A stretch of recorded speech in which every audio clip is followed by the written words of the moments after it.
Libro sexto, Polibio habla de la República Romana, de su constitución y de la virtus, así como todos los aspectos de la romanidad que les permitió imponerse a sus rivales del Mediterráneo, como tras la derrota de los cartagineses concibieron la idea de dominar el universo. Libro sexto, eso es lo que estoy buscando. Llega el punto que tengo tantos apuntes que ya, o sea, puedo ir a un... Puedo autocitarme, ¿sabes? Puedo buscar mis apuntes y buscar específicamente lo que necesito. Libro sexto de Polibio de Megalópolis. Las Historiae. A ver. Este es el libro octavo. Libro séptimo. Yo estoy buscando el sexto. Fíjense ustedes esta maravilla, gente. Que es más, esto hasta se podría subir como un video en sí mismo. Lamentablemente estos son fragmentos.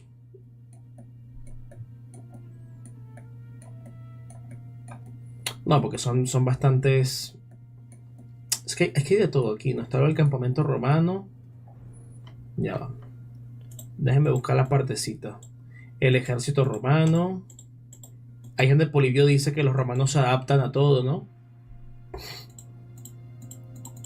Pero este libro es maravilloso porque este libro son básicamente... O sea, hay que entenderlo, ¿no? Hay que entender el trasfondo. ¿Cuál es el trasfondo? El trasfondo es que Polibio es griego.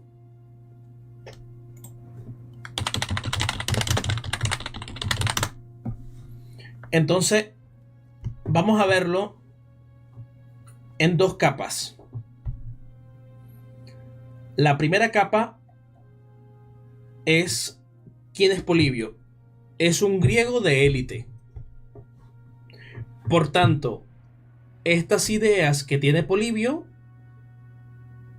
seguramente la tiene buena parte de la élite griega de su época. O sea, Polibio viene a ser un portavoz. Y la segunda capa es él como historiador y como individuo. ¿Se entiende? No es muy complejo, es bastante sencillo, la verdad. Por aquí hay una imagen. Porque hay que comprender la dimensión del personaje, ¿no? Porque Polibio era un hombre de estado. O sea, no era un hijo de vecina. Si fuera un hijo de vecina, no importa lo que opina, ¿sabes? No importan sus ideas. Pero como es un hombre de estado, estas ideas que él manifiesta estaban presentes en buena parte de la élite con la que él compartía. Esta estatua maravillosa de Polibio se encuentra... Tú no opinas. Tú no sabes de esto, gato. Él quiere salir, por eso que está jodiendo. Pero yo no quiero que salga, porque si sale, va a empezar la perra degenerada a ladrar. A ver, Polibio Megalópolis, Gredos. Entonces, Polibio de Megalópolis hay que entenderlo de esa manera, ¿no? Hay que verlo en su dimensión. Como no es un hijo de vecina, es un hombre de estado, estas ideas que tenía él estaban presentes en buena parte de la élite griega que vio, que fue contemporánea de Publio Cornelio Escipión el africano, de Escipión Emiliano el que conquistó Cartago, de Paulo, ¿no? Y tantos otros. Emilio Paulo y demás. Entonces, eso es lo relevante que tiene Polibio.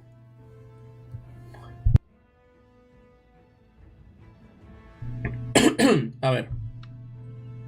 Vamos a ver una cosita por aquí que voy a compartir con ustedes.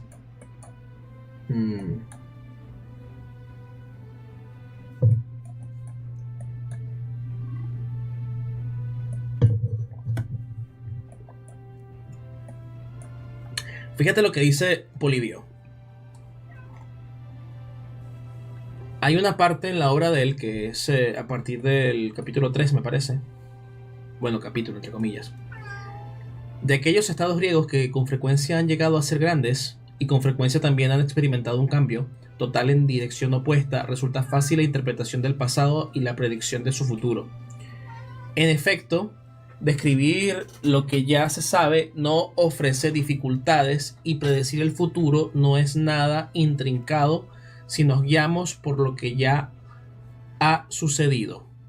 Pero en el caso concreto de los romanos no es nada sencillo ni comentar la situación actual, ni debido a la complejidad de su constitución, ni predecir el futuro, porque ignoramos sus instituciones pretéritas, tanto las públicas como las privadas.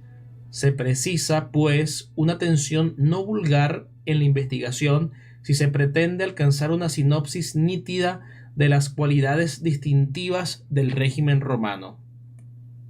La mayoría de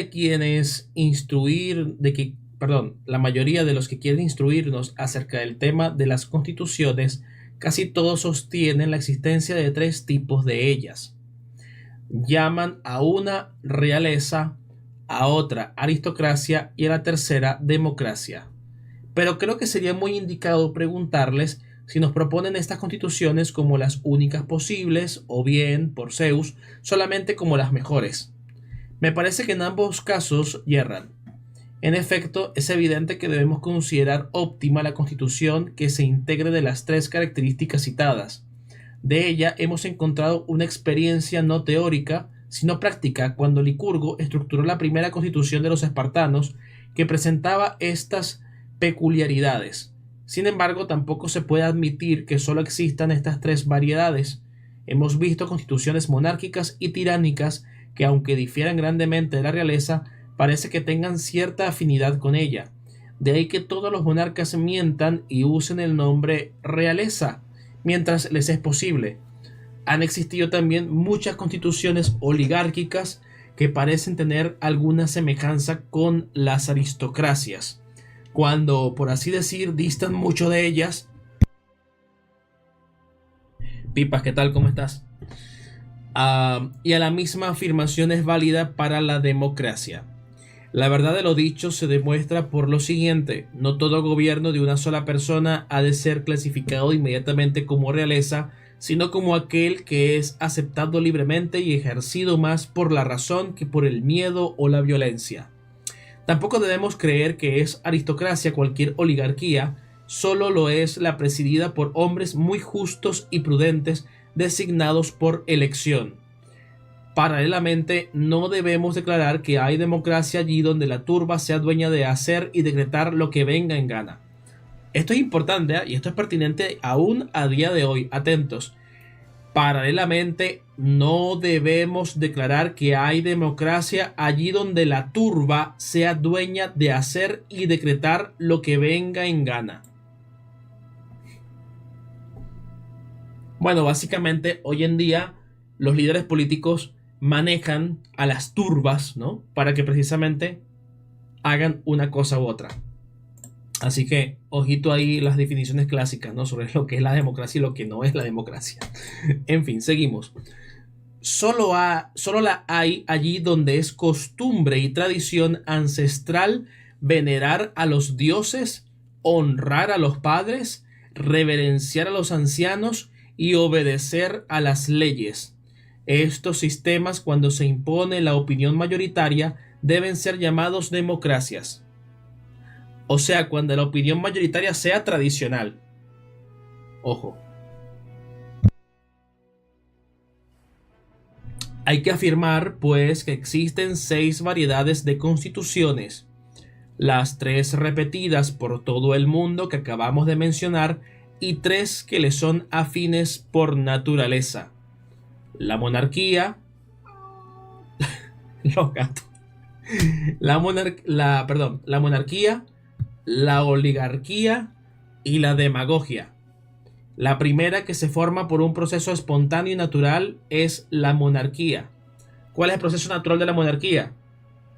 Pues que surge un líder, surge un sujeto, ¿no?, que por sus características, por la providencia incluso, ¿no?, o por los dioses o por lo que sea, está encomendado a dirigir, ¿no?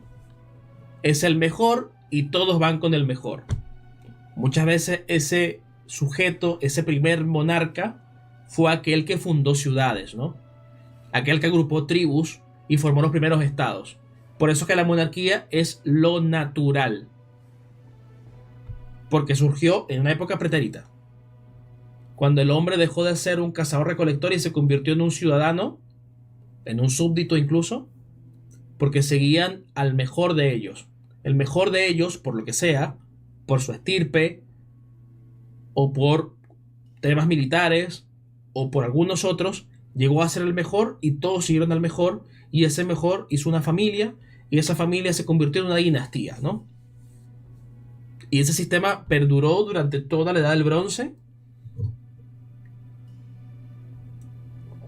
y prácticamente no sufrió cambios en milenios.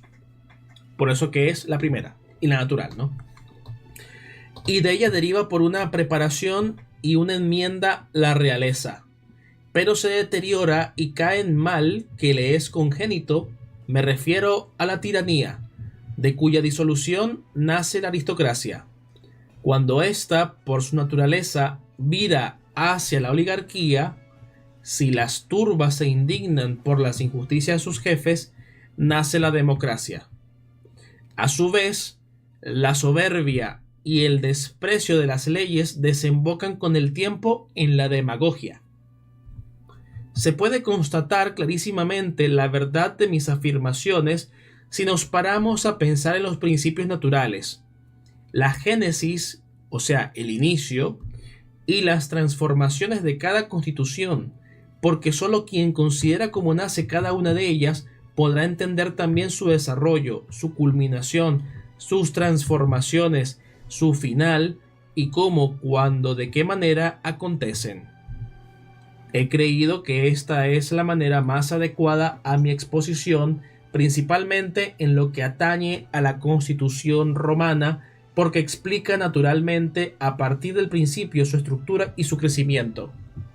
Quizás la exposición de las transformaciones naturales de una constitución en otra se profundiza más en Platón y otros filósofos, pero tales estudios resultan complicados y muy largos, y consecuentemente son accesibles a pocos.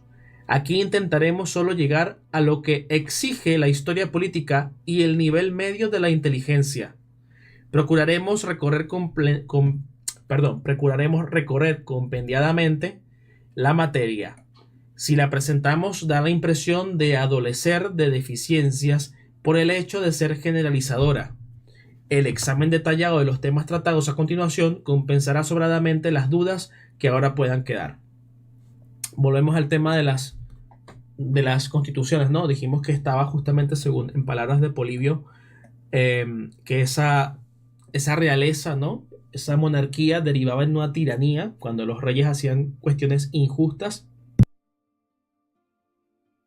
aunque en otros autores como Genofonte y en otros autores como precisamente el mismo Aristóteles, la tiranía tiene otro origen, ¿ok? Pero bueno, en palabras de Polibio es esto que aparece aquí. Por otro lado, vemos cómo la aristocracia deriva después de acabar con el tirano, ¿no? Cuando el tirano ya es insoportable, los mejores aristos, ¿no? Los mejores, aristocracia, acaba con el tirano. Pero cuando la aristocracia se corrompe, viene la oligarquía, ¿no? Esa es la idea de Polibio. Así clasifica las diferentes generaciones y degeneraciones. Por eso es que tenemos un contrapeso, ¿no? Hay un contraste entre monarquía, realeza, tiranía, aristocracia, oligarquía, democracia, demagogia.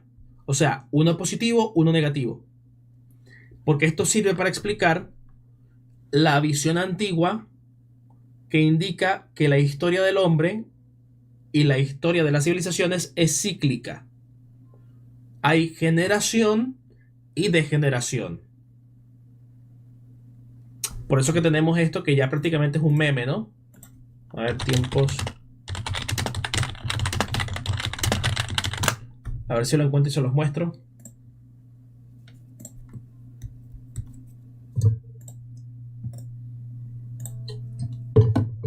Bueno, aparece en inglés, pero da igual.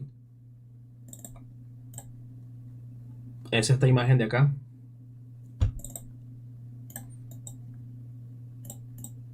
Tiempos duros crean hombres fuertes. ¿Lo ven? Ahí está, esta frase. Creo que por ahí está la traducción, ¿no? Dice, tiempos difíciles crean hombres fuertes crean buenos tiempos crean hombres débiles crean tiempos difíciles. esta premisa, que nosotros la podemos ver. A ver, esto nosotros lo decimos porque lo hemos visto en la historia. Me acabo de desaparecer. A ver, la cámara se acaba de tirar dos. Vamos a acomodarlo ya un momento. Ya voy a aparecer de nuevo.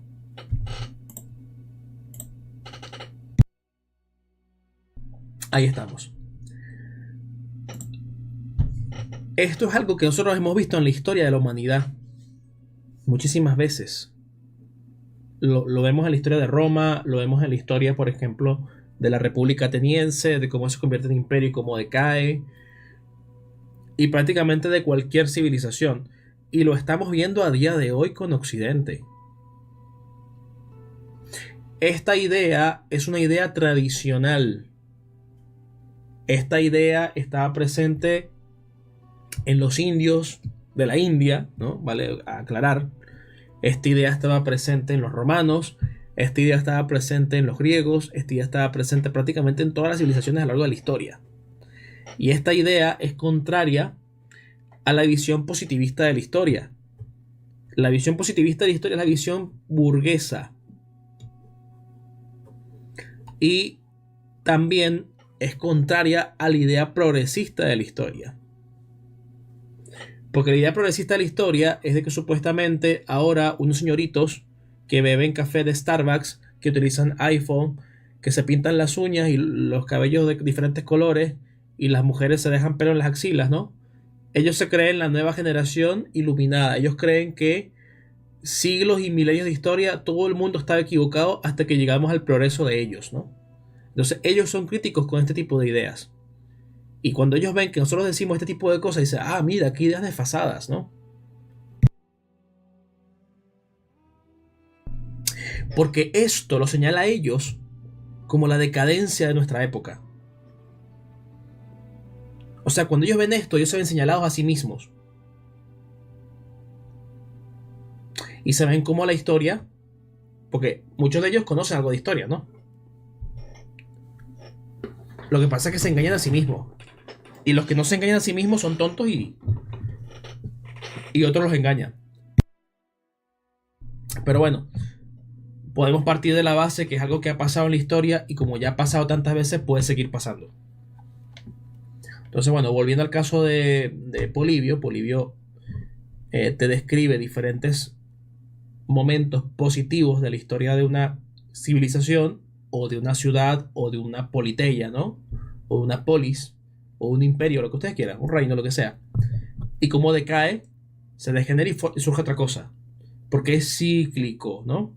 Genera, degenera, genera, degenera, genera, degenera. Lo podemos ver en la vida humana. En la vida humana, digamos, de generaciones, ¿no? O sea, están gente que, bueno, crece, se desarrolla, envejece, enferma y muere. Y luego los descendientes de ellos continúan y es un ciclo tras ciclo, ciclo tras ciclo, ciclo tras ciclo. Y es orgánico, ¿no? Así evoluciona la civilización, así evoluciona la vida humana. Y las civilizaciones también han evolucionado de forma parecida en el sentido de que, por ejemplo, ustedes vean cómo migrantes de diferentes lugares llegaron a Roma, surgió ese rey que era Rómulo, formó justamente la Roma, la fundó la ciudad, y luego esa realeza degenera en la tiranía de Tarquinio el Soberbio, los aristócratas, los patricios sacan a Tarquinio el Soberbio, forman la república degenera, ¿no? Hay guerras civiles y así continúa, ¿no? Entonces eso para que tengamos esta idea clara de lo que está comentando Polibio. Y Polibio había muchas cosas que no sabía, ¿no? Polibio no conoció a Augusto. Polibio vivió en la época de mayor auge y mayor poder de la República Romana. No podía saber el futuro. Que imagínate viajar en el tiempo y contarle a Polibio, ¿no? Cómo fueron las cosas después de que él escribiera esto. No se puede, lamentablemente. Bien, entonces. A ver, nos quedamos en. Que esto lo han comentado otros filósofos, etcétera, etcétera. ¿A qué orígenes me refiero y de dónde afirmo que surgen las primeras comunidades políticas? Cada vez que por inundaciones, por epidemias, por malas cosechas o por otras causas por el estilo, se produce un aniquilamiento de la raza humana, como los que sabemos que ya se han dado, razón que hace pensar que se repetirán, incluso con frecuencia, en tal caso desaparecen las costumbres y las habilidades de los hombres. Vamos a pensar en esto. Vamos a pensar en esto porque tenemos en el canal mucho contenido sobre la Edad del Bronce, ¿no? Ustedes vieron cómo hay una cantidad de reinos, de imperios fuertemente constituidos, facciones poderosas que fueron descomponiéndose, fueron colapsando. ¿Y por qué colapsaron? Bueno, porque hay una serie de factores misteriosos que podrían ser pandemias, podrían ser malas cosechas, podrían ser fenómenos de los que sean, que afectaron a ciertas poblaciones que salieron del norte, salieron de tierras indeterminadas, probablemente el Mediterráneo central, el Egeo y demás, se convirtieron en los llamados pueblos del mar y arrasaron un conjunto de ciudades y cayeron muchos reinos, ¿no? Entonces ahí se da esto que dice Polibio: en tal caso desaparecen las costumbres y las habilidades de los hombres. ¿Qué es eso? Edad oscura. Polibio no lo sabía, pero más adelante volvió a ocurrir. El Imperio Romano en todo su esplendor, llegaron los bárbaros con su mugre y el cristianismo, se cayó todo ese mundo, y también hay un periodo de oscuridad. Hay una edad oscura también entre la caída del Imperio Romano y el surgimiento de los reinos medievales germánicos. Y para que llegue a la Edad Media, tal y cual como la conocemos, es un proceso evolutivo bastante largo. Los primeros castillos medievales eran unas empalizadas de mierda. Para llegar a los castillos medievales de piedra hay que pasar siglos, ¿no? Y muchas de las formas, muchas de las de la arquitectura, de la ingeniería, de los logros, en definitiva, de los romanos, se perdió. Los acueductos dejaron de usarse. O sea, hubo un colapso total, ¿no? Nuevamente lo que dijo Polibio: en tal caso desaparecen las costumbres y las habilidades de los hombres.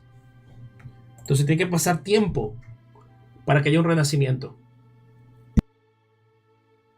Hoy por hoy los medievalistas y los defensores del cristianismo y etcétera, dicen no hay renacimiento, eso es un término que se utilizó porque en fin, coño, está en Polibio. Polibio, sin vivir esa época, sin conocerla, ya la predecía. ¿Por qué? Porque es una lógica de la historia, así es la historia de la humanidad.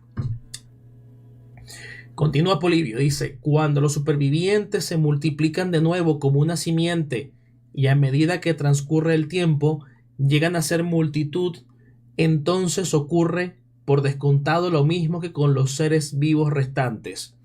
Los hombres se reúnen. ¿Por qué? Porque nos decía Aristóteles que el hombre es el zoopoliticón, es el animal político. Es decir, es una tendencia natural del hombre al ser gregario. Es lógico que lo hagan por sus congéneres en razón de su debilidad natural. Esto lo comenta Platón a su vez. Platón dice que los animales tienen garras, tienen colmillos, tienen tal cual, pueden defenderse en la naturaleza por sí solos. Pero el ser humano está débil, está desprovisto, es blando, es suave. Tiene que hacer armas para poder, porque no tiene armas inherentes a sí mismo, ¿no? Entonces, ven ustedes cómo Polibio es un griego que vive en época helenística, él hace eco de Platón, de Aristóteles y de otros más. Entonces, ineludiblemente, el que sobresalga por su vigor corporal o por la audacia de su espíritu dominará y gobernará. Nuevamente volvemos a lo mismo, volvemos al tema de que el mejor, ¿no?, va a convertirse en rey. En efecto, Lo que se comprueba en las otras especies irracionales vivientes debemos considerarlo como obra rigurosamente auténtica de la naturaleza. Y entre los demás seres vivos es notorio que se imponen los más fuertes, así entre los toros, los jabalíes, los gallos y otras bestias semejantes. Es natural que al principio también las vidas de los hombres discurran así, en manada como los animales. Se sigue a los más fuertes y vigorosos. Su límite en el gobierno es su fuerza. A eso podemos llamarlo monarquía. Por eso es que él decía, es natural. Pero cuando por el tiempo, perdón, pero cuando con el tiempo en estos grupos de hombres la convivencia hace surgir el compañerismo, se da el inicio de la realeza. Y entonces por primera vez nacen entre los humanos las ideas de belleza y de justicia e igualmente las de sus contrarios. O sea, nosotros griegos, ellos bárbaros. La alteridad. La manera como estas nociones nacen y se desarrollan es la siguiente. Los seres humanos tienden por naturaleza a la unión sexual, de la que sigue el nacimiento de hijos. Cada vez que uno de ellos, llegado a la edad adulta, no agradece ni presta ayuda a los que le cuidaron en su crecimiento, sino que, por el contrario, les daña y les habla mal de ellos, es lógico y natural que esto desagrade y ofenda a los que lo ven y saben los cuidados de los progenitores, las angustias que pasaron por sus hijos y cómo los alimentaron y se preocuparon por ellos. El linaje humano se distingue de los otros seres vivos en que solo él puede razonar y calcular. No sería natural que los hombres, vamos a hacer una cosa por aquí necesaria porque hace calor. Ahí estamos. Seguimos. No sería natural que los hombres no se apercibieran de la diferencia reseñada. Los otros seres vivos ciertamente la desconocen. Los hombres tienen conciencia de lo sucedido y se indignan al punto porque prevén el futuro y piensan que también a ellos les puede ocurrir algo parecido. Describe la conciencia. Y así cuando, para poner otro ejemplo, alguien que está apurado recibe de otro una ayuda o un socorro y no se muestra agradecido a su bienhechor, antes al contrario procura dañarle, es claro y natural que los que se dan cuenta de ello se enojen contra un hombre así y les repugne, irritados por tal ofensa al prójimo e imaginándose a sí mismos en aquella situación. O sea, básicamente te describe aquí también el principio de la moral, ¿no? ¿Cómo surge la moral? Los progres estúpidos dicen que no hay moral. De todo esto nace en cada hombre una cierta noción del deber, de su fuerza y de su razón, cosas que constituyen el principio y la perfección de la justicia.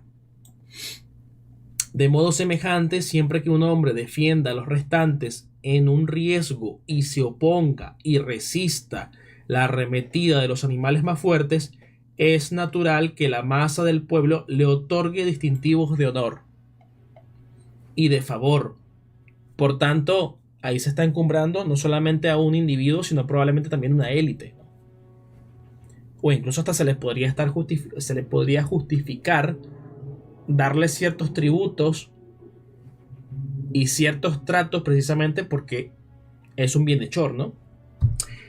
Y así también es explicable que en las gentes nazca un concepto de lo bueno y de lo malo, así como la diferencia que hay entre estas dos nociones.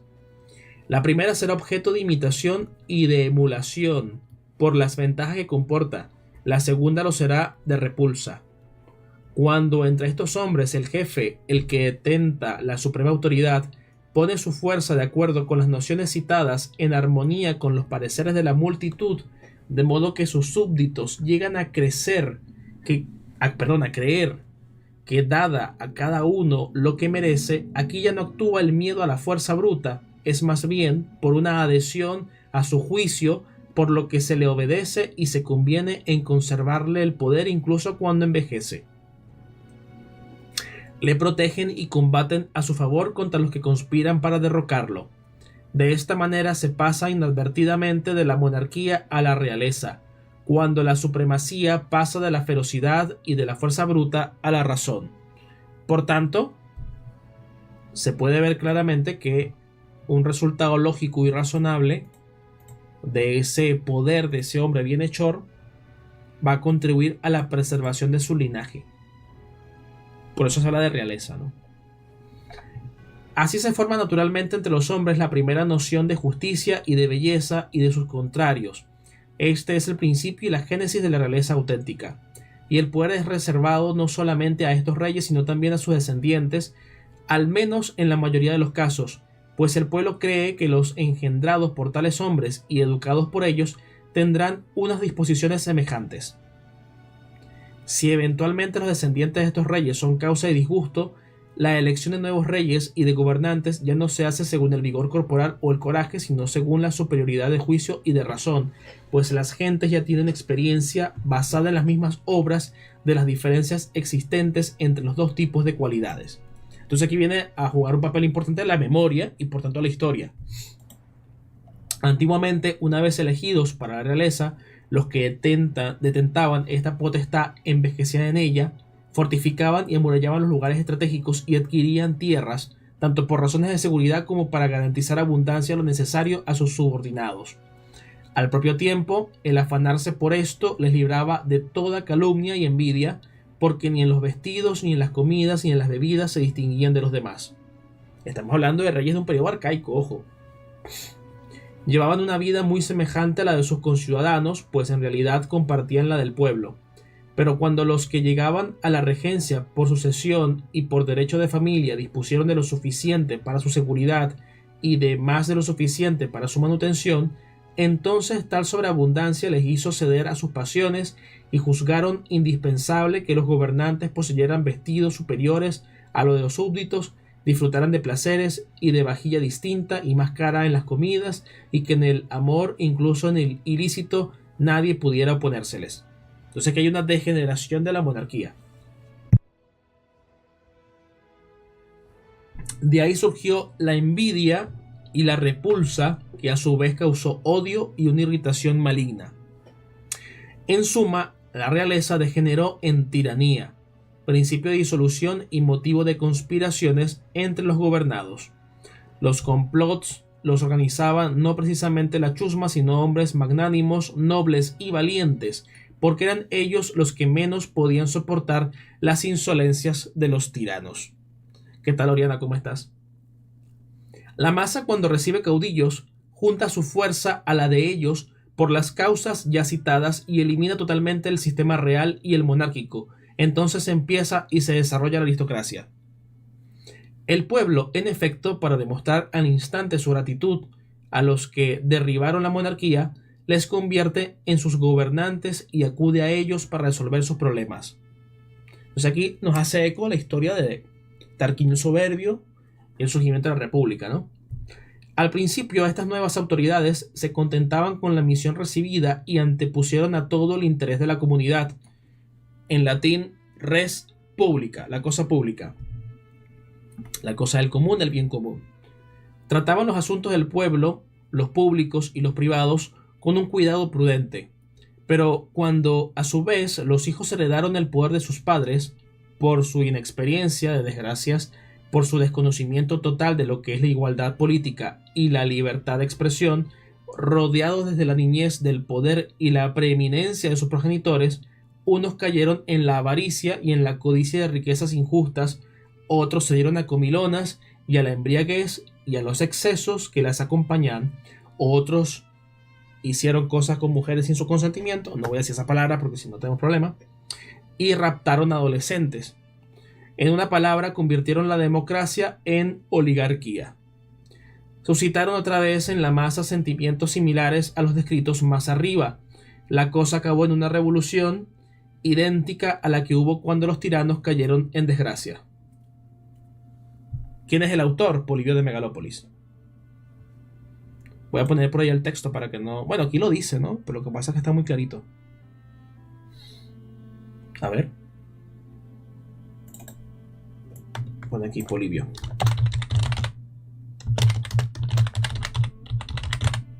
Es el libro sexto.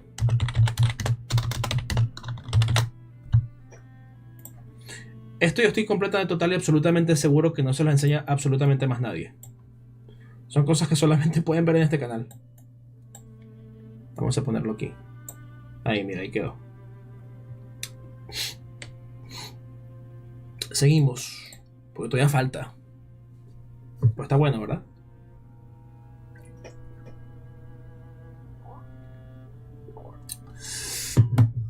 Ajá, entonces suscitaron otra vez en la masa sentimientos similares a los descritos más arriba. La cosa acabó en una revolución idéntica a la que hubo cuando los tiranos cayeron en desgracia. Porque si alguien se apercibe de la envidia y del odio que la masa profesa a los oligarcas y se atreve a decir o a hacer algo contra los gobernantes, encuentra al pueblo siempre dispuesto a colaborar. Inmediatamente tras... Bueno, esto es en una república sana, ¿ok? En una republiqueta bananera, pues evidentemente el pueblo no está dispuesto a colaborar una mierda y pues los tiranos siguen en el poder. Entonces ahí seguimos, ¿no? Inmediatamente tras matar a unos oligarcas y desterrar a otros, no se atreven a nombrar un rey porque temen todavía la injusticia de los pretéritos. Resuena, ¿no?, la historia de Roma aquí, la historia de la República Romana, cómo la República Romana surge la idea de nunca más tener un rey. Y pasan siglos así. Luego tener emperadores, ¿no? Pero bueno, emperadores es distinto a un rey. No quieren tampoco confiar los asuntos de Estado a una minoría selecta, pues es reciente la ignorancia de la anterior. Entonces se entregan a la única confianza que conservan intacta, la radicada en ellos mismos. Convierten la oligarquía en democracia y es el pueblo quien atiende cuidadosamente los asuntos de Estado.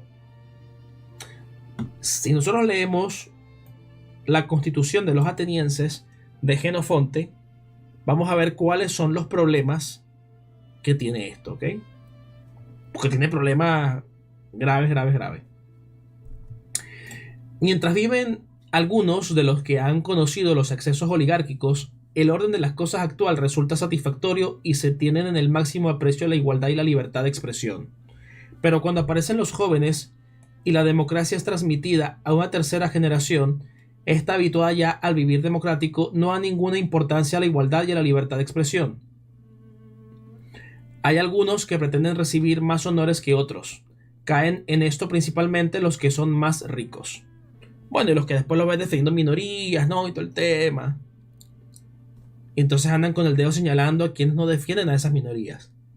Y eso hay que censurarlos y banearlos, ¿no? Y demás. Y hay que, ¿cómo es que dicen? Hay que cancelarlos, es el término. Lo vimos hace poco, ¿no? En plataformas como Twitter.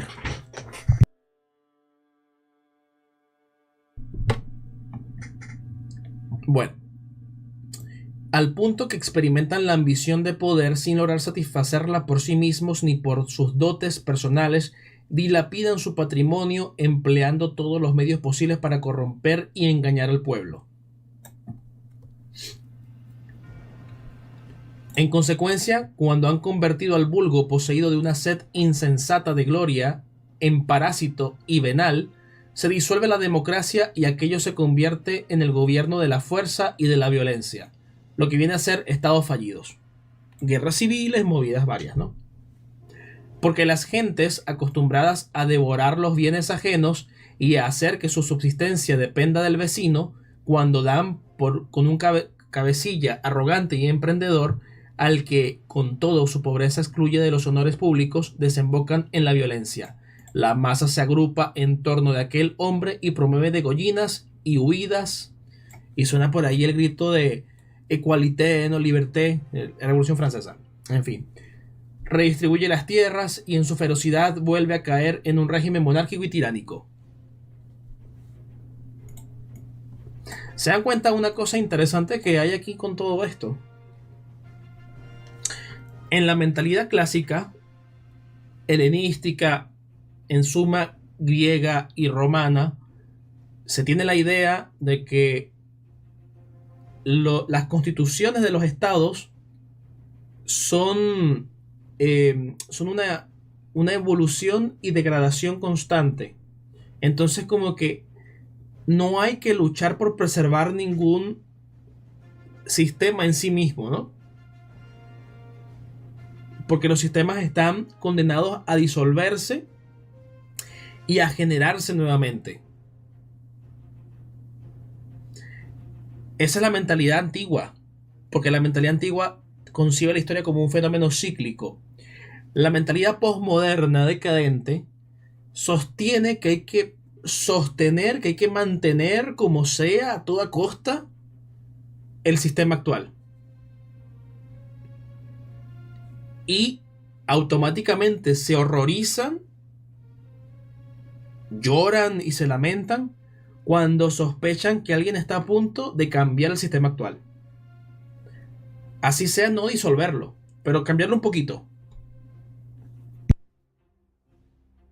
¿Se dan cuenta de ese contraste que hay entre la antigüedad, la sabiduría de la antigüedad y la estulticia posmoderna? Continúa Polibio. Este es el ciclo de las constituciones y su orden natural, según se cambian y transforman para retornar a su punto de origen. Quien domine el tema con profundidad puede que se equivoque en cuanto al tiempo que durará un régimen político, pero en cuanto al crecimiento de cada uno, a sus transformaciones y a su desaparición, es difícil que yerre, a no ser que su juicio resulte viciado por la envidia o por la animosidad. Bueno, se acuerda que hay gente por ahí manipulando encuestas, ¿no?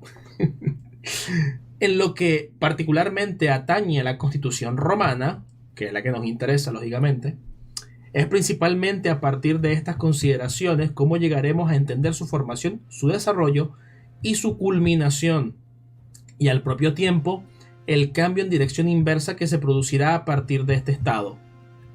Porque si hace poco tiempo que lo he dicho de otras constituciones, la romana posee igualmente un principio natural desde sus comienzos, un desarrollo y una culminación, así que experimentará de modo semejante una recesión hacia sus principios, cosa que podrá comprobar por las partes que seguirán a esta. Recalco que Polibio vivió en la época de mayor auge, mayor poder de la República Romana. Polibio no podía imaginar cómo iba a terminar la república en un imperio y cómo el imperio luego iba a disolverse. Eso hay que tenerlo presente en todo momento.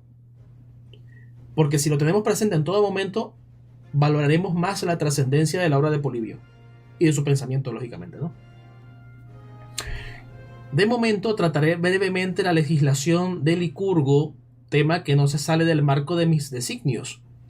Él llegó a comprender que todas las evoluciones enumeradas se cumplen natural y fatalmente, y así consideró que cada variedad de constitución simple y basada en un principio único resulta caduca.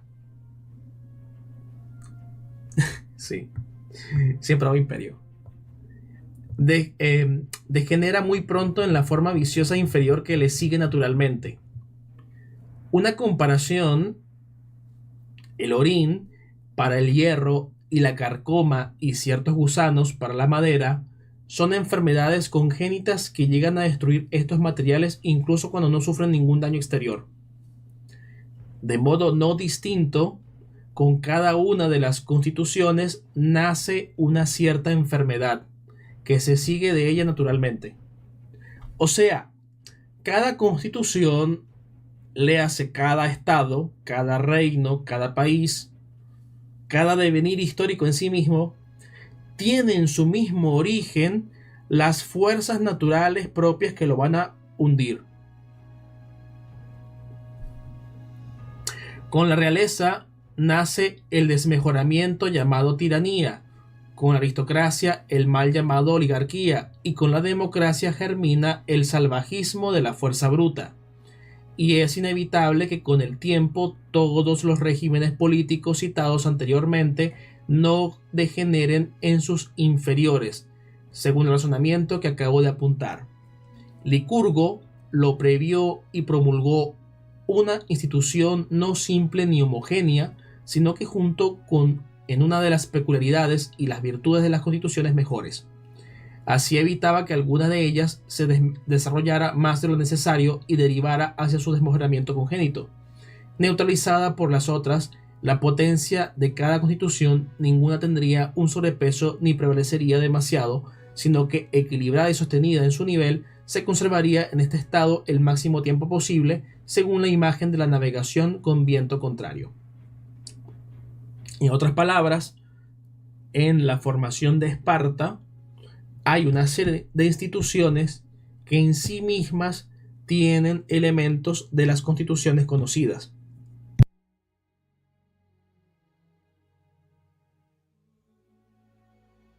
Acuérdense que están los monarcas, que son dos reyes, están los éforos y están los ancianos, ¿no? Entonces, en sí misma, la constitución espartana tiene un poco de las tres. Y aún así, Esparta no prevaleció, ¿no? Esparta igualmente cayó como todos los estados ha pasado a lo largo de toda la historia. La realeza no podía ensorbecerse por temor al pueblo, porque a este se le había concedido competencia suficiente en la constitución. El pueblo, por su parte, no podía aventurarse a despreciar a los reyes por el miedo que le infundían los ancianos, quienes, elegidos por votación según sus méritos, se aprestaban siempre a decidir con justicia. Así la parte venida a menos, debido a que se mantuvo fiel a sus normas, acabó por convertirse en superior y la más fuerte por el soporte que recibía de los ancianos. Licurgo, pues, estructuró así la constitución espartana y la aseguró entre los espartanos el tiempo más largo que conocemos. Licurgo promulgó esta constitución de modo pacífico porque de alguna manera había previsto el origen y las etapas naturales de cada estatuto. Los romanos acabaron por conseguir para su patria una situación idéntica, pero no por alguna previsión, sino con muchas luchas y peligros. Por tanto, en palabras de Polibio y en la mentalidad de Polibio, eso tiene más mérito. Una reflexión sobre las peripecias que sufrieron les enseñó a escoger la mejor. Así llegaron al mismo resultado que Licurgo, al sistema mejor entre las constituciones actuales. Y ahora tenemos una parte de la obra de Polibio que Gredos titula La arqueología de Roma.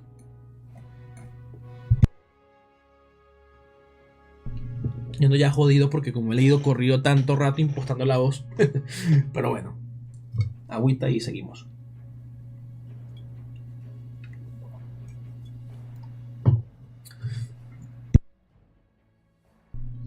Esta ciudad la llaman Palantio, nombre tomado de su propia metrópolis en Arcadia. Dicen algunos historiadores, entre ellos Polibio de Megalópolis, porque esto es un fragmento, ¿no?, sacado por otro, que el nombre deriva de un niño llamado Palantio, que murió en este lugar. Era hijo de Heracles y de Launa, la hija de Evandro, su tío materno.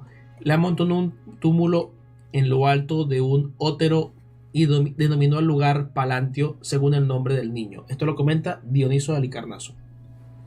Continúa Dioniso parafraseando a Polibio. Acuérdense que Dioniso es un autor de época imperial y está haciendo eco de un autor de época republicana. Continúa, dice así: porque yo no he creído suficiente lo que hace Polibio de Megalópolis. Se limita a afirmar: estoy convencido de que Roma fue fundada en el año segundo de la séptima Olimpiada, ni apoyar esta convicción en el solo y único testimonio sin verificación de la tablilla custodiada por el pontífice máximo. Eso lo comenta Dioniso. Y luego hay un fragmento que fue recogido por Eusebio, porque recuerden, esta obra de Polibio, el libro sexto, está fragmentado, y dice lo siguiente: cuando tratan de Aristodemo de Elea, dicen algunos historiadores que la inscripción de atletas empezó en la Olimpiada 27 de los vencedores naturalmente. En épocas anteriores no se inscribía a nadie porque las gentes de antes no lo hacían. El primer vencedor inscrito, Corebo de Elea, vencedor de la carrera en el estadio, lo fue en la Olimpiada 28, y esta es la Olimpiada en la que los griegos establecen el inicio de su cronología. Polibio da la misma versión que Aristodemo. Entonces tenemos que hacer discusiones, ¿no?, sobre el origen de Roma, sobre las fechas y tal, las Olimpiadas, etcétera, etcétera. Acuérdense que los griegos contaban la cronología no desde la fundación de Roma, y mucho menos sobre el Galileo, porque no lo conocían afortunadamente, sino que ellos contaban la historia de acuerdo a la primera Olimpiada. Entonces la primera Olimpiada tenía 4 años. Entonces decían el año tal de la primera Olimpiada, o el año tal de la Olimpiada número 7, y así sucesivamente. Cada 4 años se iba contando cada Olimpiada. Entre los romanos, como dice Polibio en el libro sexto, se prohíbe a las mujeres beber vino. Ellas beben el llamado pasos, elaborado con pasas, parecido al vino dulce que se bebe en Egóstenes y al vino de Creta. Por eso, cuando la sed las abraza, toman ese sucedáneo. Y es imposible que pase desapercibida la mujer que ha tomado vino. En primer lugar, nunca disponen de él y además debe besar a sus padres, a sus suegros y aun a sus sobrinos, y esto cada día en el mismo instante que los ve por primera vez. ¿Para qué? Para ver si bebió vino. Asimismo, al no saber con quién conversará, con quiénes se encontrará, toma sus precauciones porque la cosa, solo con que haya probado un poco de vino, no necesita acusación ante el juez. Eso lo comenta Ateneo de Naucratis, otro autor, que cita a Polibio. Así, Numa Pompilio, después de haber gobernado con gran paz y concordia durante 30 años seguidos, principalmente a nuestro Polibio, pues no ha habido nadie más diligente que él en la investigación de este periodo, murió. Dice Polibio en el libro sexto, en eso comentaba Cicerón, dice Polibio en el libro sexto, también fundó la ciudad de Ostia en la orilla del Tíber. Esto lo comenta Esteban de Bizancio. Continúa por acá otro fragmento que se conservó ya más íntegro de Polibio. Lucio, el hijo de Demarato el Corintio, zarpó hacia Roma, fiado de sí mismo y de sus riquezas. Estaba convencido de que alcanzaría el número 1 entre los ciudadanos, o sea que se convertiría en el primus inter pares, primero entre iguales. Debido a ciertas circunstancias, su esposa, esa Tanaquil, la etrusca, estaba dotada de una habilidad innata y colaboraba en todas las acciones emprendidas por su marido. Llegó a Roma, consiguió la ciudadanía e inmediatamente se adaptó a los gustos del rey. Congenió con él muy pronto, por los suministros que le proporcionaba, también por su habilidad connatural y principalmente por la educación recibida desde niño, de manera que gozó de gran aceptación y confianza. Con el tiempo se introdujo de tal modo que Marcio le asoció a la dirección y a la administración de los asuntos. En ello colaboró siempre y cuando se presentaban necesidades siempre organizó algo útil. Al mismo tiempo, en la provisión de subsistencias actuó en todo caso de manera generosa y acertada. En muchos halló agradecimiento y todos le mostraron su adhesión. Por su bondad gozó de buena fama y finalmente llegó a ser rey. Tarquinio Prisco. Lucio Tarquinio Prisco, ¿ok? Hacía algo propio de un hombre sensato y prudente cuando reconocía, según dice Hesiodo, que es mejor la mitad que el todo. Aprender a ser sincero con los dioses es un aguijón que nos incita a decirnos mutuamente la verdad. En la mayor parte de los asuntos humanos, los hombres tienen una tendencia natural a velar por lo que han adquirido y a perder lo que han recibido sin esfuerzo. A partir de esta fecha, 30 años después de la invasión de Grecia por Jerjes, la organización de los diversos elementos del régimen se perfeccionó continuamente y alcanzó su culminación, su cúspide, en los tiempos de Aníbal, en los que hemos iniciado nuestra digresión. Por eso ahora que se ha descrito su origen, intentaremos exponer la situación del tiempo en que, perdida la batalla de Canas, Roma corría el riesgo de una ruina definitiva. Me doy clara cuenta de que mi explanación parecerá más bien deficiente a los nacidos ya en la época de plena vigencia de esta constitución, porque omito ciertas particularidades. Esto la conocen íntegramente, desde su niñez y les ha sido familiares tales costumbres y leyes. Y no se maravillarán de lo expuesto, sino que buscarán lo que falta. Supondrán que el autor no ha omitido intencionalmente pequeñas diferencias, sino que no las declara por ignorancia. Desconoce las causas y conexiones de este régimen.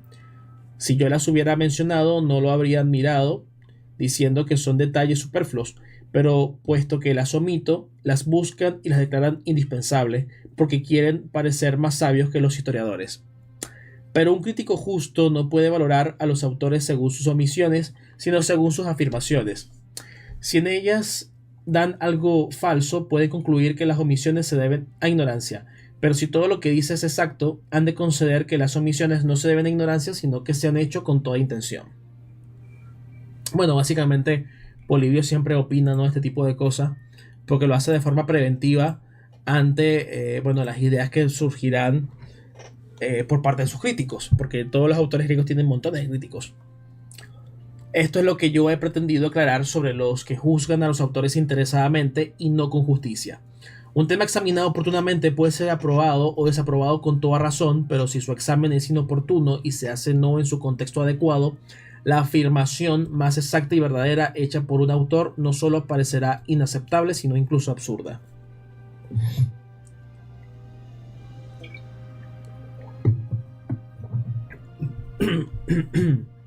Así pues, estas tres clases de gobierno que he citado dominaban la Constitución y las tres estaban ordenadas, se administraban y repartían tan equitativamente con tanto acierto que nunca nadie, ni tan siquiera los nativos, hubieran podido afirmar con seguridad si el régimen era totalmente aristocrático o democrático o monárquico, cosa natural, pues si nos fijáramos en la potestad de los cónsules, nos parecería una constitución perfectamente monárquica y real.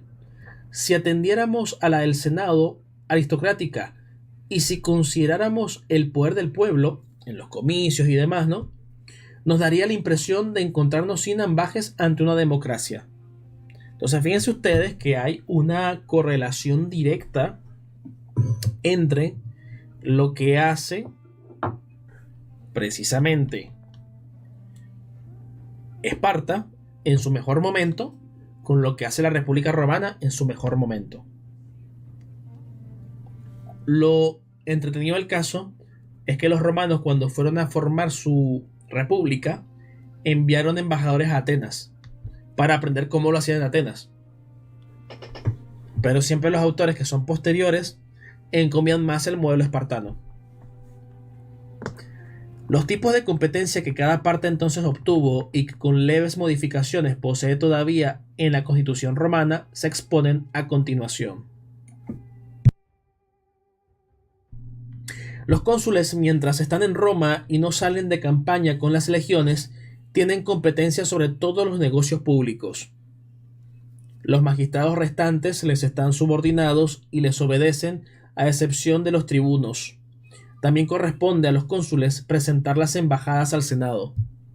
Además de lo dicho, deliberan, asimismo, sobre los asuntos urgentes. En caso de presentarse, y son ellos los que ejecutan íntegramente los decretos. Igualmente, las cuestiones concernientes a tareas del Estado que hayan de ser tratadas por el pueblo, corresponde a los cónsules atenderlas, convocar cada vez la asamblea, presentar las proposiciones y ejecutar los decretos votados por la mayoría. Su potestad es casi absoluta en lo que concierne a preparativos bélicos y a la dirección de las campañas.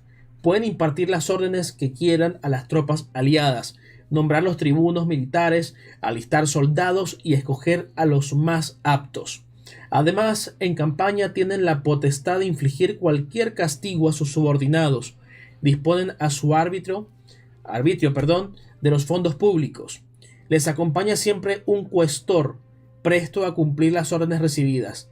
Si se considerara solo este aspecto, no sería inverosímil decir que esta constitución es simplemente monárquica o real. Y si alguno de los puntos concretados o que se concretan a continuación se modifica ahora o dentro de algún tiempo, esto no podrá ser tenido como argumento contra esta exposición mía actual. O sea, en otras palabras, y en resumen, en una pequeña frase, los cónsules actúan como reyes, pero con una salvedad, ¿no? Que tienen ese poder real por un año, nada más. Johannes, saludos. La atribución principal del Senado es el control del erario público, porque ejerce potestad sobre todos los ingresos y sobre la mayor parte de los gastos. Aparte de lo que abonan a los cónsules, los cuestores no pueden disponer de fondos públicos sin autorización del Senado. Este dispone también del dispendio mayor, el más costoso, que ordenan cada 5 años los censores para restaurar y reparar los edificios públicos. Los censores deben recabar la autorización del Senado. De modo semejante caen bajo la jurisdicción del Senado los delitos cometidos en Italia que exigen una investigación pública, como son traiciones, perjurios, envenenamientos, asesinatos. También en Italia, si la conducta de un individuo o de una ciudad reclama un arbitraje, un informe pericial, una ayuda o una guarnición, de todo esto cuida el Senado. Es incumbencia de este enviar embajadas a países no italianos cuando se necesita, ya sea para lograr una reconciliación, para hacer alguna demanda o por Zeus, para intimar una orden, para recibir la rendición de alguien, o para declarar la guerra. Y acuérdense que declarar la guerra tampoco era un asunto netamente político, también había un tema religioso. Tenía que pasar por los fetiales, ¿no? Que es un colegio sacerdotal, etcétera, etcétera. Cuando llegan embajadores a Roma, el Senado decide lo que debe contestárseles y el comportamiento que debe seguir con cada uno. En todo lo que se ha relacionado hasta ahora, el pueblo no tiene participación alguna, de modo que a quien llegue a Roma en ausencia de los cónsules, la constitución romana le parecerá perfectamente aristocrática. Esta convicción la tienen muchos griegos y algunos reyes, porque han tratado sus asuntos únicamente con el Senado. Entonces, quiero hacer un paréntesis aquí, porque, bueno, más que paréntesis, es un anexo a lo que estamos comentando, ¿no? Aquí ustedes pueden ver cómo Polibio describe la percepción contemporánea, es decir, de su época, de lo que opinaban otros que era el Estado romano. Porque cada uno de ellos tenía contacto con una parte de ese Estado romano. Y por eso es que dice que cada parte obedece a una constitución distinta. Seguimos. Después de todo esto, nos podemos preguntar razonablemente cuáles son las atribuciones reservadas al pueblo en esta constitución y cómo son, ya que el Senado tiene jurisdicción sobre todo lo descrito y principalmente dispone de los ingresos y los gastos. Por su parte, los cónsules tienen un poder autárquico para disponer los preparativos de guerra y durante las campañas detentan la autoridad suprema. Con todo, el pueblo no le falta su parcela, que es precisamente la más pesada. En la Constitución romana, el pueblo, y solo el pueblo, es el árbitro que concede honores o inflige castigos. El único puntual de dinastías y constituciones, y en una palabra, en toda la vida humana. En las naciones en las que estos valores no se diferencian o, aunque sean conocidos, no se aplican cabalmente, es imposible que haya algo administrado con rectitud. ¿Sería lógico que lo fuera si buenos y malos gozan de la misma estimación? Con frecuencia el pueblo juzga las multas que se deben imponer para resarcirse de los daños sufridos, lo cual ocurre principalmente cuando la multa es importante y los reos han detentado altos cargos. El pueblo es el único que puede condenar a muerte. En tales ocasiones se rige entre ellos una ley consuetudinaria muy digna de elogio y de recuerdo. Cuando alguien es juzgado y condenado a muerte, la costumbre le permite exiliarse a la vista de todo el mundo e irse a un destierro voluntario, a condición de que de las tribus que emiten el veredicto, una se abstenga y no vote. Los exiliados gozan de seguridad en Nápoles, en Preneste, en Tibur y en otras ciudades confederadas. Además, el pueblo es quien confiere las magistraturas a aquellos que las merecen. Es la más hermosa recompensa de la virtud en un estado. Hay que entender en este punto el concepto de virtud. Porque no estamos hablando de un valor contemporáneo. Estamos hablando de un concepto antiguo. Como siempre, ¿no? Virtud, en latín virtus, deriva de una palabra que es vir. Esa palabra latina que es vir es la misma raíz para nuestra palabra virilidad. ¿Ok? Por tanto, la virtud en la mentalidad romana es comportarse como un hombre. Es comportarse virilmente. Y ustedes se preguntarán, cómo se comporta virilmente. Bueno, hay un ejemplo de un tal Dentato, ¿no? Que se sacó sus ropajes y demostró cómo tenía un montón de cicatrices delante, en el pecho, en los brazos, todo por delante, ni una sola cicatriz por detrás. ¿Cómo traducimos esto? Sangrar por el Estado, sufrir por la res pública, es decir, sufrir por la república, sufrir por todos, combatir, luchar, sufrir por todos, dar la cara a la adversidad. Y la adversidad en la República Romana era enfrentarse al montón de enemigos que tenía Roma por toda Italia. Roma continuamente estuvo bajo amenaza de montones de tribus, los latinos, los volscos, los samnitas, los etruscos, los galos, etcétera, etcétera. Efectivamente, la masculinidad, la excelencia, el coraje, el carácter, la valentía, características de la virilidad, ¿no? La verdadera virilidad. Algo que por supuesto no debemos, no podemos, por ningún motivo, ni siquiera intentar deconstruir.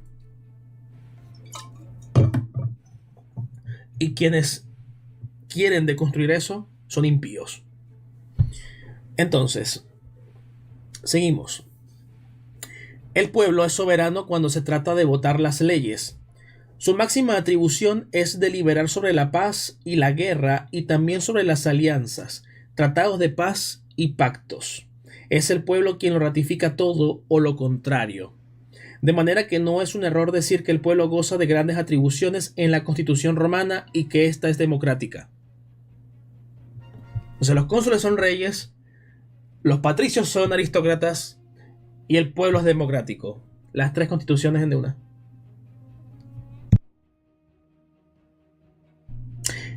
Podríamos decir, bajo esa misma premisa, que esa misma premisa se mantiene durante el imperio. Con la diferencia que ya el poder real no va a estar en cónsules que son efímeros, sino en un primus inter pares que va a gobernar de forma vitalicia. Pero claro, eso Polibio no lo podía saber porque fue mucho antes de esa época. He aquí, pues, cómo queda distribuido el poder político entre las diversas formas de régimen. Ahora se tratará de cómo cada una de estas puede a voluntad cooperar o bien oponerse a las demás. Podríamos tomar esto con comillas como una suerte de división de poderes. Comillas, o atentos. O sea, salvando las distancias, ¿no? Y tomando en cuenta que son conceptos distintos, comillas.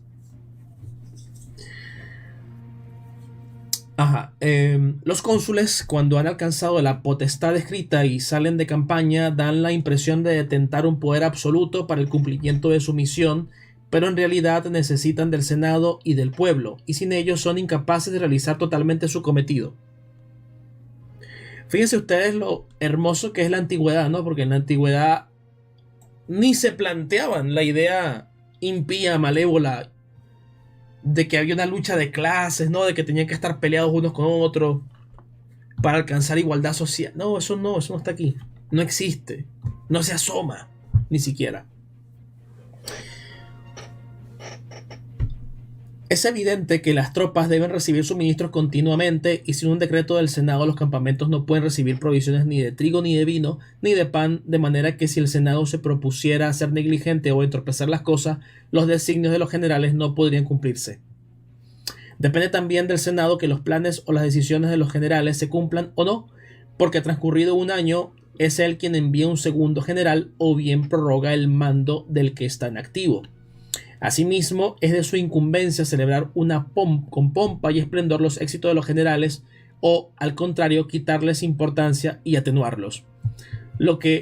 Fíjense una cosa aquí también interesante. Aquí podemos hacer otro paréntesis importante, porque si ustedes se leen la obra, por ejemplo, de Santiago Posteguillo, Africanus, que trata sobre Publio Cornelio Escipión, ustedes se dan cuenta cómo el autor valora negativamente que que se atenúa a Escipión, ¿no? Que se le atenuó, que se le disminuyó, que quizás no se le honró tanto como se debía, ¿no? ¿Por qué se hacía eso?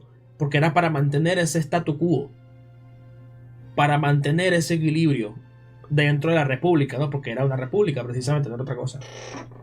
No se podía permitir, no se podía pensar, ni se podía intentar que, o permitir que alguno, por muy bueno que fuera, se convirtiera en rey.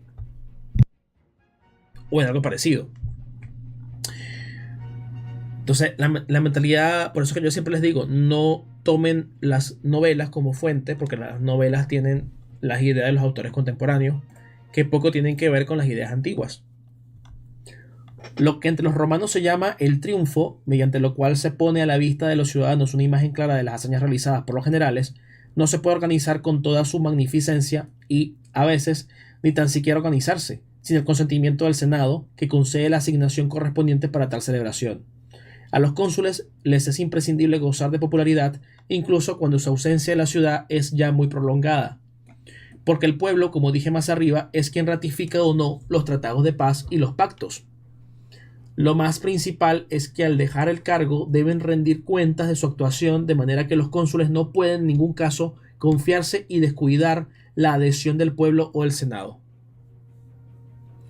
Este, por su parte, por más que disponga de un poder tan vasto en las cuestiones públicas, debe tantear al pueblo y atraérselo. Si el pueblo no ratifica sus decisiones, no puede realizar ni aun las investigaciones más graves e importantes concernientes a delitos contra la Constitución, castigados con pena de muerte. Lo mismo pasa con ciertos asuntos que al Senado le afectan directamente. El pueblo es soberano de proponer o no leyes que menoscaben de alguna manera sus potestades tradicionales, las precedencias y honores que los senadores disfrutan, e incluso, por Zeus, pueden cercenar sus propiedades personales. Y lo que es más importante, si un triunfo se opone, el Senado no puede ejecutar sus propios decretos y ni tan siquiera constituirse en sesión o reunirse de alguna u otra manera. Este tipo de correlación de poderes o de oposición de poderes básicamente lo que viene a hacer es a favorecer el hecho de que haya debate público,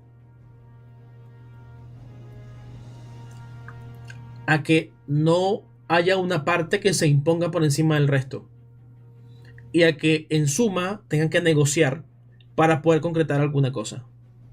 Y eso lo vemos durante la República Romana. Hay momentos en los que el pueblo se sentía menoscabado por alguna razón, la que fuera, y fastidiaba un poco, ¿no? Y entonces se tenía que negociar con él. Eso, por ejemplo, lo tenemos ahí en gran detalle en la obra de Dioniso de Halicarnaso. Bizancio no tiene lugar acá. Bizancio está desterrado del canal. Bizancio es todo lo contrario a lo que fue Roma grande. Y está proscrito Bizancio. Muy bien, entonces me quedé por acá. Ajá. Los tribunos han de atender siempre al parecer del pueblo e inquirir previamente, en cualquier caso, cuál es su voluntad. De manera que, según todo lo dicho, el Senado ha de respetar y tener siempre en cuenta al pueblo. De modo no distinto, este está subordinado al Senado y debe explorar cómo piensa éste acerca de los asuntos públicos y también de los privados. En efecto, son muchas las obras que los censores adjudican en toda Italia para dotar y restaurar los edificios públicos. La enumeración no es fácil. Son tanto los ríos, puertos, jardines, minas, campos, en resumen, todo lo que ha pasado a dominación romana. Todo lo administra el pueblo y se podría decir que prácticamente todo el mundo depende del trabajo y de lo que se gana en esto. Unos adquieren en persona las adjudicaciones a través del censor, otros son socios de los primeros, otros salen como avaladores y otros todavía, en nombre de estos, depositan su hacienda en el erario público.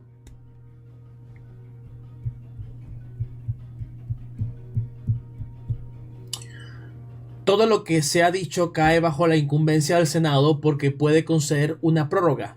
Si ocurre algún accidente, puede aligerar al deudor y si pasa algo irremediable puede rescindir el contrato. Hay también otras muchas cosas en las que el Senado favorece o perjudica a los que administran la hacienda pública, pues el impuesto que grava las cosas citadas lo percibe el Senado.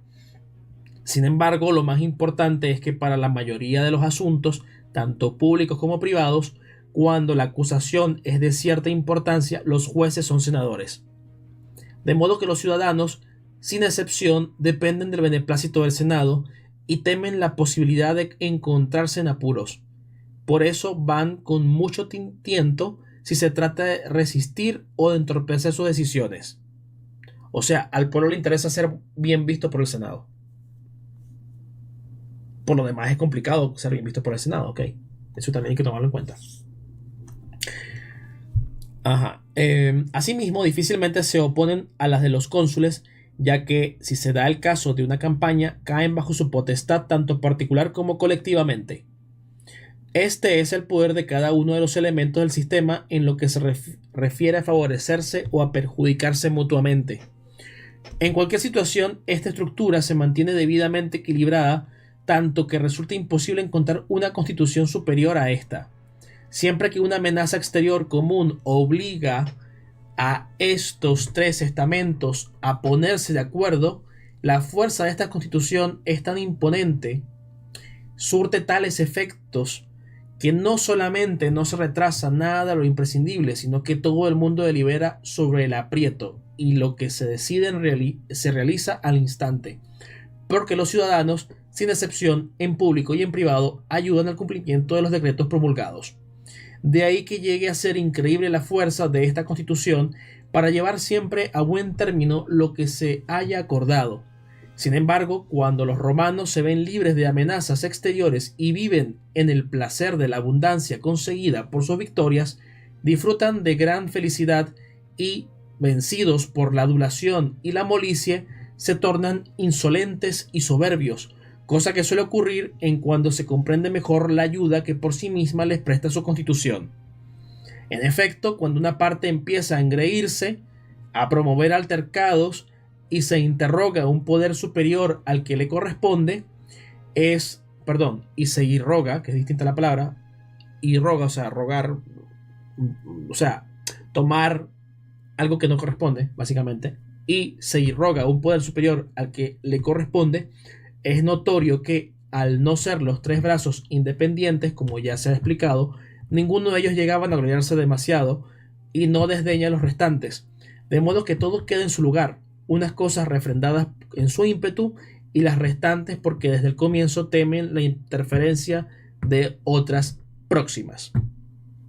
A continuación, a partir del capítulo 19 del libro 6 de las historias de Polibio de Megalópolis, comienza la descripción del ejército romano, cosa que no vamos a abordar el día de hoy porque ya se abordó en el video correspondiente titulado Historia de las Reformas Militares Romanas, capítulo varios, porque ya están varios capítulos por ahí, el 10 y algo, ¿no? Ahí está la serie. Entonces, bueno, básicamente vemos esto en dos componentes fundamentales. Tanto Polibio como individuo, como historiador, como el estamento al que pertenece Polibio, es decir, una élite griega. Las cosas que piensa Polibio, historiador, de Roma, probablemente son muy similares a las que pensaba buena parte de esa élite griega. ¿Se entiende? Y Polibio es intérprete de esa realidad que él vio. Entonces, él nos hace una reflexión amplia de toda la historia romana, detallada por lo demás, o más que de la historia romana, de su constitución política, de la república, pero también, antes de eso, da las claves para entender los procesos de generación y degeneración de los estados. Por eso es que más adelante en esta obra también se presenta una reflexión de cómo va a caer Roma, ¿no? Se lo plantean ya en esa época. Cuando Escipión Emiliano ve arder Cartago, ensimismado piensa, en algún momento también le pasará a Roma, ¿no?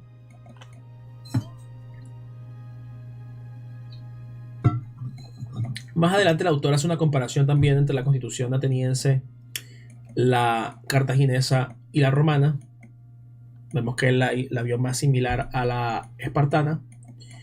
Y al final, una conclusión ofrece. Voy a ir un momento al baño y regreso, ¿ok? Eh, Probablemente podamos comentar la comparación de esa constitución espartana, cartaginesa, perdón, no ateniense. Pasa que también mencionan a Atenas, pero bueno, podemos hacerlo en otra emisión. Pero voy y vuelvo rápido